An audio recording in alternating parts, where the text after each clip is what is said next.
Sammy Hagar originally wrote Eagles Fly with the intention of making it a Van Halen song.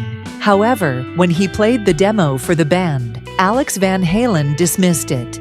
The song later appeared on Hagar's 1987 solo album, I Never Say Goodbye, a decision Alex later regretted. Hagar shared the story in a recent episode of his Storytime YouTube series. Recalling the moment, Hagar said, I was in the studio playing it for Ed, with Alex in the background, using my acoustic guitar. Alex just said, sounds like John Denver. Hagar found the reaction amusing, responding internally, and what's wrong with that? John Denver is amazing.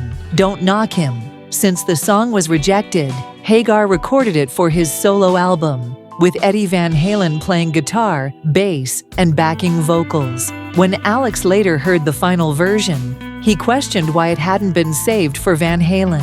Alex listened to it on the record and asked, why didn't you keep that for Van Halen? Hagar recalled, I reminded him, do you remember what you said about it? Despite being a solo release, Eagles Fly became a significant song during Hagar's time with Van Halen. Ironically, it became one of Alex's favorites, he said.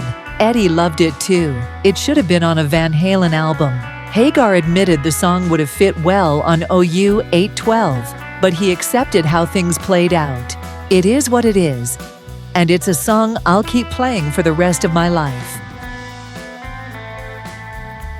Alex Van Halen chose to conclude the narrative of his book Brothers in 1984 because he saw that period as the defining era of Van Halen.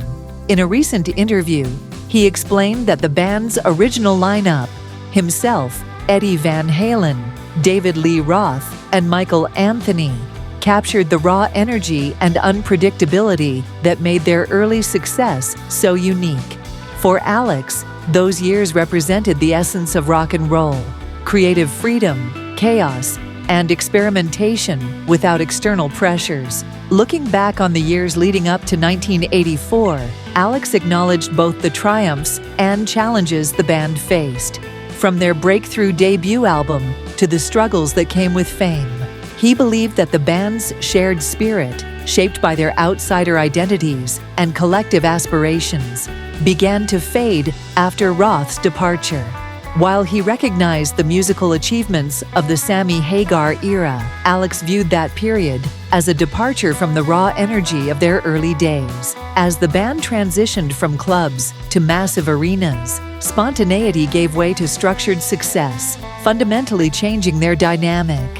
For me, the spirit of the band ended in 1984, Alex stated.